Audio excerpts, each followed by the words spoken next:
नमस्कार दोस्तों। जीसीटी का ऑनलाइन प्लेटफॉर्म पर आपका स्वागत है। मैं ओम प्रकाश जाट फिर से लेके आया हूँ जीव विज्ञान की कक्षा है। दोस्तों, आप लोगों ने पिछली कक्षा में दोस्तों प्रतिरक्षा के बारे में अध्ययन किया था और अपन जो ये पेपर पढ़ रहे हैं उसका नाम है प्रतिरक्षा विज्ञान, सूक्ष्म जीव विज्ञान और जैव प्रौद्योगिकी, जो आपके जंतु विज्ञान का तीसरा नंबर का पेपर है दोस्तों, जिसकी आज दूसरी क्लास अपन प्रारंभ करने जा रहे हैं। दोस्तों तो आइए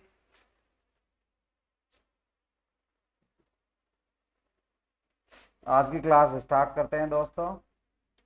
हाँ दोस्तों, आज का जो टॉपिक है दोस्तों,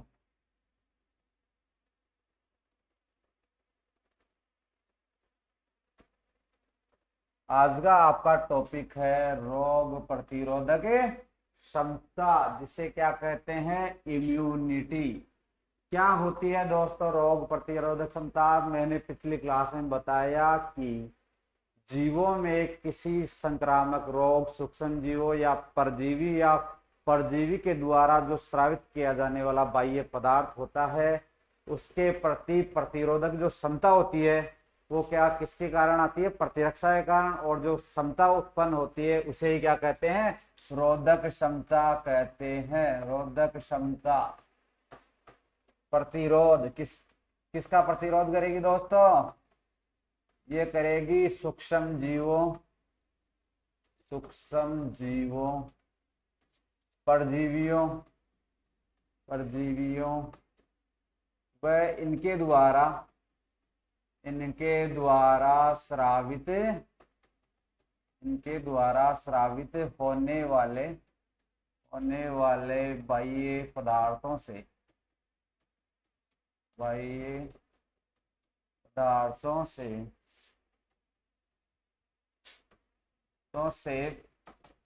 बचाव की जो क्षमता उत्पन्न होती है या जो क्षमता होती है, उसी क्षमता को क्या कहते हैं? रोधक क्षमता कहा जाता है। दोस्तों क्या कहा जाता है? रोधक क्षमता कहा जाता है। दोस्तों नेक्स्ट बात करते हैं, ये किस प्रकार से कार्य करती है। देह में होने वाली जो प्रतिरक्षी अनुक्रियाएं हैं वो निम्न प्रकार से होती है। यानी देह किसी सूक्ष्म जीव, परजीवी या जो परजीवियों के द्वारा स्रावित जो बाह्य पदार्थ है उनके प्रति देह कौन सी अनुक्रिया करता है? दोस्तों फर्स्ट करेगा दोस्तों सुरक्षा। किसकी करेगा? सुरक्षा की। सुरक्षा में वो क्या करेगा दोस्तों? जब ये सूक्ष्म जीव देह में प्रवेश करेंगे, सूक्ष्म जीव या परजीवी हो गए या परजीवी देह में प्रवेश करेंगे, तो इन्हें तुरंत पहचान करके या इनकी तुरंत पहचान करके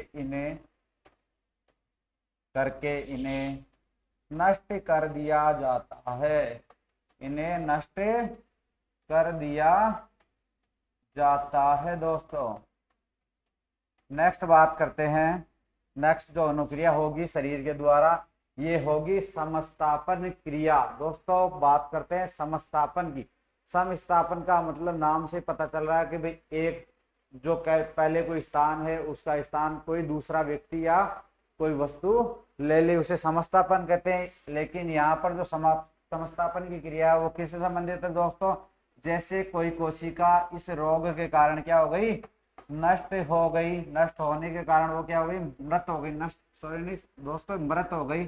अब इस मृत कोशिका को जो हटाने की क्रिया होगी देह से, उसे क्या कहेंगे? समस्थापन क्रिया कहलाती है। यानी मृत कोशिकाओं व वृद्ध कोशिकाओं को शरीर से हटाने का कार्य क्या कहलाता है? समस्थापन कहलाता है। दोस्तों नेक्स्ट बात करते हैं उत्परिवर्ती कोशिकाएं। अब उत्परिवर्ती कोशिकाओं की क्या करेगा दोस्तों? देह पहचान करके इन्हें तुरंत नष्ट कर देगा, तुरंत नष्ट कर देगा। जैसे इसका एग्जाम्पल भी है उत्परिवर्ती कोशिकाएं कौन सी, म्यूटेशन के कारण जीन्स होती है, ये जीन्स क्या करती है, कैंसर रोग होता है उसमें उत्परिवर्तन के कारण तो कैंसर रोग उत्पन्न होता है दोस्तों। तो ऐसे रोगों का वो क्या कर लेगी, पहले ही पहचान कर लेंगी दोस्तों। कौन सी कोशिकाएं करेंगी, एंटीबॉडी प्रतिरक्षी कोशिकाएं, प्रतिरक्षी कोशिकाएं इनकी पहचान कर लेती है दोस्तों। चलते हैं नेक्स्ट।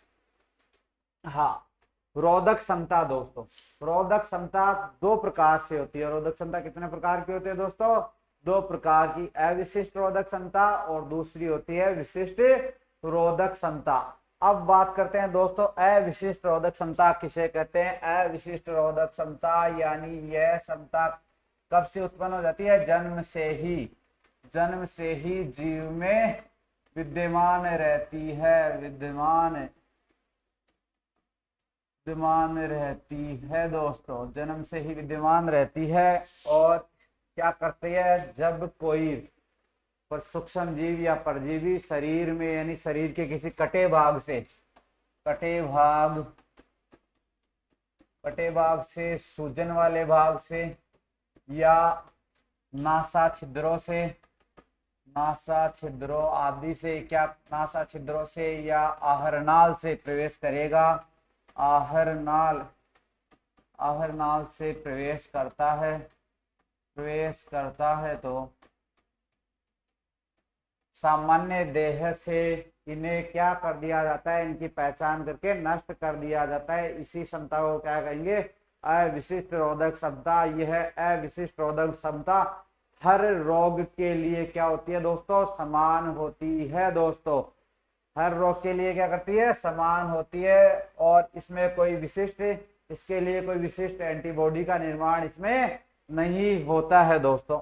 बात करते हैं नेक्स्ट, विशिष्ट रोधक क्षमता। विशिष्ट रोधक क्षमता यह किसी विशेष रोग, यह किसी विशेष या विशिष्ट रोग के लिए उत्पन्न होने वाली रोधक क्षमता है, उत्पन्न होने वाली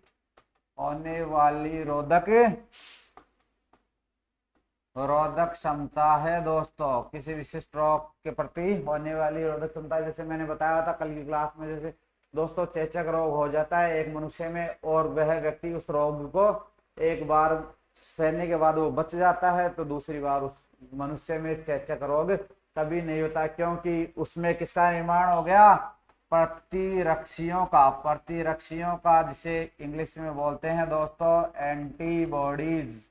क्या बोलते हैं दोस्तों, एंटीबॉडीज का क्या हो गया, देह में, शरीर में क्या हो गया, निर्माण हो गया, जिससे क्या होगी, ये विशिष्ट क्या है, ये कौन सी कोशिकाएं, विशिष्ट कोशिकाएं। और ये विशिष्ट कोशिकाएं किसकी पहचान, विशेष रोग के प्रति पहचान कर इसे क्या करती हैं दोस्तों, विशिष्ट रोधकता उत्पन्न करती है और उन्हें नष्ट कर देती है दोस्तों। ठीक है, नेक्स्ट चलते हैं। हाँ, विशिष्ट रोधक क्षमता भी दोस्तों कितने प्रकार से होती है दोस्तों, दो प्रकार की होती है दोस्तों। फर्स्ट है स्वाभाविक प्रतिरक्षा। कौन सी प्रतिरक्षा दोस्तों, स्वाभाविक प्रतिरक्षा। और दूसरी है उपार्जित अनुकूलित प्रतिरक्षा।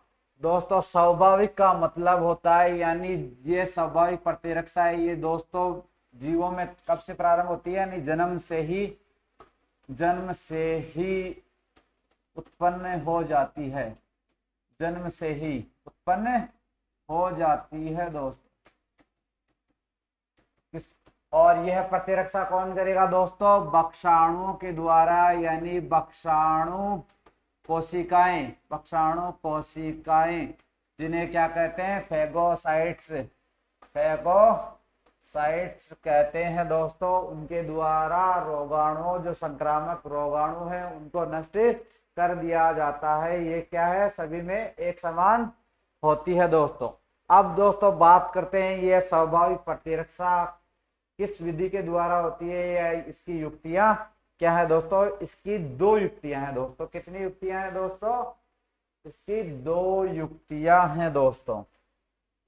फर्स्ट है बाह्य कारकों को देह में प्रवेश से रोकना। जब कोई कारक शरीर में बाहर से प्रवेश करेगा, बाहर से प्रवेश करेगा तो उसे प्रवेश करते समय क्या करना, रोकने का कार्य करना। ये रोकने का कार्य कौन करेगा, देह की त्वचा करेगी दोस्तों।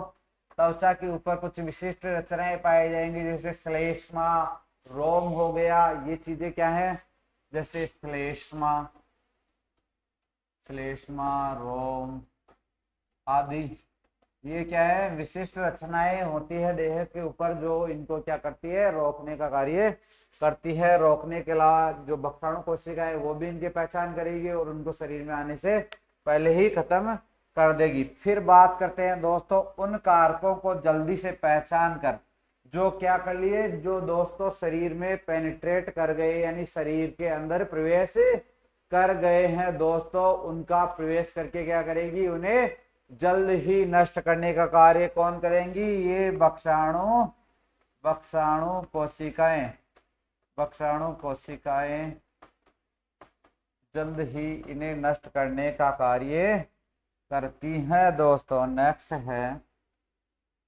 हाँ नेक्स्ट है दोस्तों संरचनात्मक अवरोधक।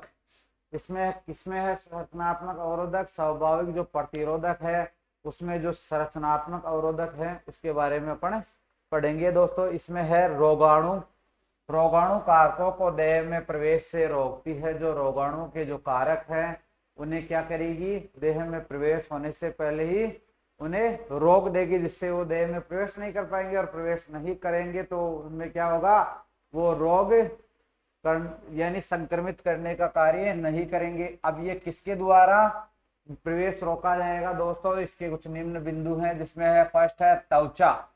त्वचा के द्वारा सबसे मूलभूत है, सबसे इंपॉर्टेंट है ये संरचनात्मक अवरोधक में त्वचा दोस्तों।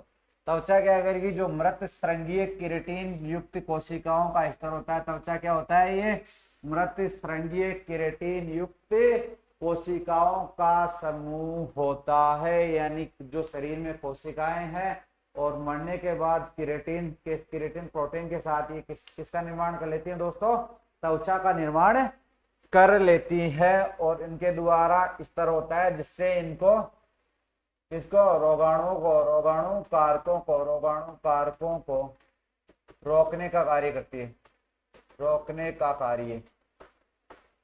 कहां से जब कहीं त्वचा कट जाती है तो वहां से इनके प्रवेश को रोकती है। दूसरा है ग्राण रोम दोस्तों। ये ग्राण रोम क्या करते हैं, ये बाह्य अणुओं और सूक्ष्म जीवों को नासा मार्ग में प्रवेश से रोकते हैं।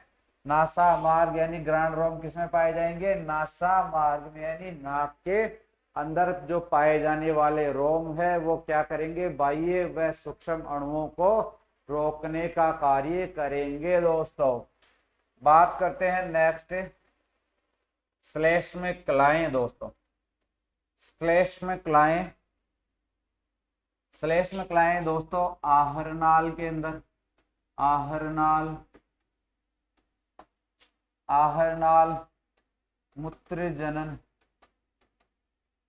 मूत्र जनन तंत्र आदि के ऊपर पाई जाती हैं, जो पाचन क्रिया के दौरान मनुष्य के शरीर में अंदर गए हुए रोगाणुओं को बाहर या नष्ट करने का कार्य करते हैं दोस्तों। या जो उत्तक होते हैं कोशिका के उत्तकों तक पहुंचने से बचाते हैं, पहुंचने से बचाव का कार्य करते हैं, बचाते हैं या बचाव का कार्य करते हैं,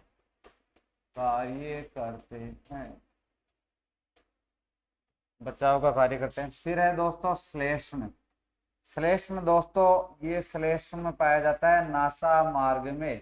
कहां पर पाया जाता है दोस्तों, नासा मार्ग में पाया जाता है, जो क्या करता है दोस्तों, सूक्ष्म जीवों को क्या कर लेगा, रोक लेगा। कहां पर, नासा मार्ग में। अब बात करते हैं नासा मार्ग के बाद आता है पक्षमाभ। ये पक्षमाभ पाए जाते हैं दोस्तों नासा मार्ग में ही पाए जाते हैं, और क्या करते हैं, क्या कार्य करते हैं, और श्लेष्मा के द्वारा श्लेष्मा के द्वारा श्लेष्मा के द्वारा रोके गए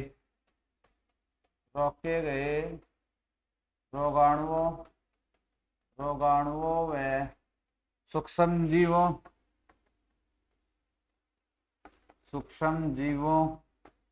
व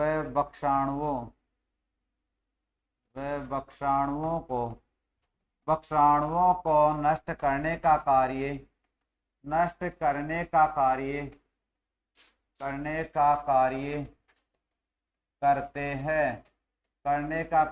करते हैं दोस्तों। नेक्स्ट चलते हैं क्लास में। नेक्स्ट, हाँ दोस्तों, सेकंड है अपना कार्य की अवरोध। कौन सा अवरोध दोस्तों? कार्य के आधार पर जो अवरोध पाया जाता है उसे कार्य के अवरोध। फर्स्ट था अपना संरचनात्मक अवरोध। ये अवरोध किस प्रकार से कार्य करेगा? कार्य के यानी जो जैव रासायनिक और कार्य की स्तर है उनके आधार पर क्या कर लेगा? रोगाणुओं को नष्ट करने का कार्य करता है दोस्तों। रोगाणुओं को नष्ट करने का कार्य किसके आधार पर रहेगा? जैव रासायनिकी, यानी शरीर से हार्मोनों का क्या होगा? स्राव होगा, और कोशिका क्या करेंगी? फंक्शन करेंगी। इसे हो जाएंगे रासायनिक और कार्य के स्तर पर कार्य करना। ठीक है दोस्तों। नेक्स्ट है इसमें मित्रवत सूक्ष्म जीव। इसमें कुछ पॉइंट्स हैं जिसमें कार्य करेंगे मित्रवत सूक्ष्म जीव। जो ऐसे सूक्ष्म जीव जो अपनी बॉडी पर क्या बॉडी को नुकसान नहीं पहुंचाकर क्या करते हैं? एक मित्रवत के रूप में रहकर के जो ये परजीवी होते हैं या जो रोग कारक शरीर पर प्रवेश करते हैं उन्हें क्या करते हैं? नष्ट करने का कार्य करते हैं दोस्तों। ये कहाँ पर उपस्थित होते हैं दोस्तों? ये उपस्थित होते हैं त्वचा के ऊपर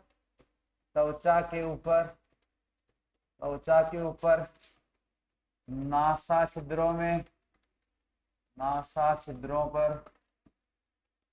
छिद्रों पर योनि के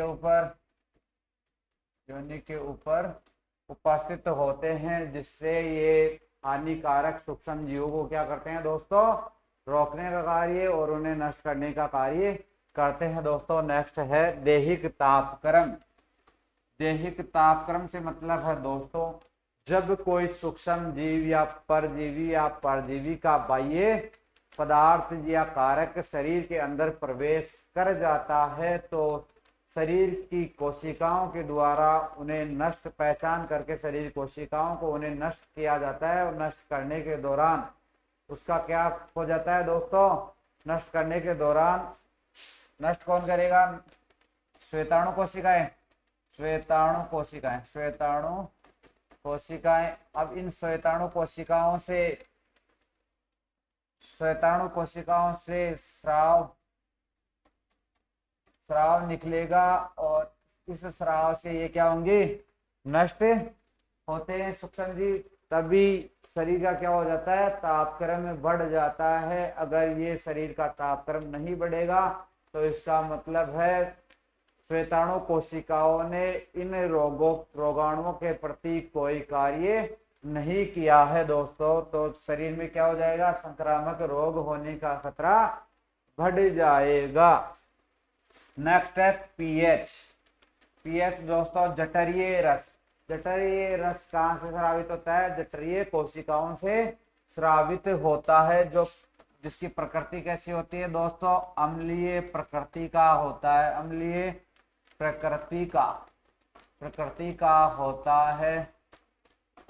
प्रकृति का होता है, जिससे क्या होता है दोस्तों? शरीर में भोजन के साथ आहार नाल में यानी भोजन के साथ जो प्रविष्ट हो गए सूक्ष्म जीव उन्हें क्या कर लिया जाता है? नष्ट कर लिया जाता है। अब ये प्रक्रिया कैसे होती है दोस्तों? ये मान लो ये सूक्ष्म जीव है, ये सूक्ष्म जीव की क्या है? कोशिकाएं हैं। इन कोशिकाओं में क्या है? जीवद्रव्य वगैरह पानी वगैरह है। आपको पता है कि कोशिकाओं में 90 से 96% क्या होता है दोस्तों? वाटर होता है। तो ये अम्लीय प्रकृति होती है इसकी रस की। तो अम्लीय प्रकृति क्या करेगी? इन कोशिकाओं से जल क्या कर लेगी? बाहर निकाल देगी। तो ये कोशिकाएं क्या होंगी दोस्तों? मर जाएंगी, डेथ हो जाएंगी, जिससे क्या हो जाएगा, इन संक्रामक रोगों से बचा या जा सकता है। किसके आधार पर, पीएच के आधार पर। नेक्स्ट है तेल व पसीना। दोस्तों तेल व पसीना यानी शरीर के ऊपर या जो शरीर की जो त्वचा है, शरीर की त्वचा के ऊपर, शरीर की त्वचा के ऊपर श्वेत ग्रंथियां, श्वेत ग्रंथियां या जिन्हें पसीना ग्रंथियां बोल सकते हैं, श्वेत ग्रंथियां व तेल ग्रंथियां उपस्थित होती है। इन ग्रंथियों के द्वारा भी सूक्ष्म जीवों को नष्ट किया जाता है, नष्ट किया जाता है दोस्तों। सूक्ष्म जीवों को नष्ट किया जाता है। फिर बात करते हैं सेरुमन की। क्या दोस्तों, सेरुमन और लाइसोसोम की। दोस्तों यह दोस्तों सेरुमन जो होता है वो कहां से स्रावित होता है दोस्तों, कर्ण ग्रंथियों से स्रावित होता है। कर्ण ग्रंथियों से स्रावित होने वाला क्या है, स्रावित होने वाला पदार्थ है, स्रावित होने वाला पदार्थ है जो किससे सुरक्षा प्रदान करता है, कीटों व जीवाणुओं से रक्षा प्रदान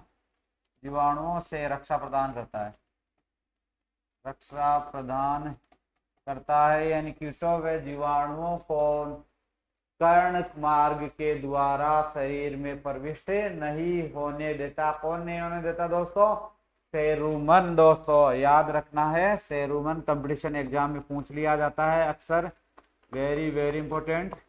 नेक्स्ट है लाइसोजाइम।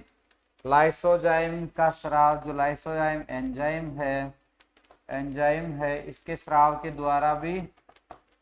द्वारा भी क्या किया जाता है दोस्तों, रोगाणुओं और जीवाणुओं को क्या कर लिया जाता है दोस्तों, जीवाणुओं की पहचान कर जीवाणुओं को उन्हें नष्ट कर दिया जाता है। जीवाणुओं को नष्ट करने का कार्य जीवाणुओं की क्या जो ये कोशिका भित्ति होती है, कोशिका भित्ति को नष्ट कर देते हैं, जिससे जीवाणु स्वतः ही नष्ट हो जाते हैं दोस्तों। नेक्स्ट है पित्त। पित्त क्या होता है दोस्तों, पित्त होता है यह यकृत के द्वारा स्रावित होने वाला पदार्थ है, जो भोजन के द्वारा शरीर में प्रवेश किए गए, भोजन के द्वारा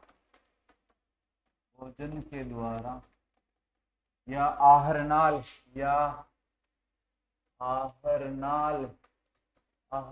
के द्वारा प्रवेश हुए सूक्ष्म जीवों व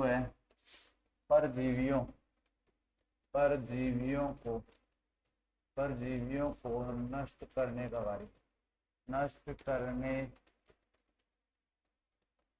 कार्य करता है। लास्ट है दोस्तों इंटरफेरोन्स। दोस्तों इंटरफेरोन्स ये क्या होते हैं दोस्तों, इंटरफेरोन्स होते हैं ये ग्लाइकोप्रोटीन होते हैं दोस्तों। किससे बने होते हैं, ग्लाइकोप्रोटीन से बने होते हैं। और ये प्रोटीन क्या करता है, पक्षाणु इनको क्या कर लेता है, रोगाणुओं को नष्ट करने का कार्य करता है। अब ये ग्लाइकोप्रोटीन्स किसके द्वारा, इंटरफेरेंस किसके द्वारा स्रावित की जाती है, ये सहजीवी कोशिकाओं के द्वारा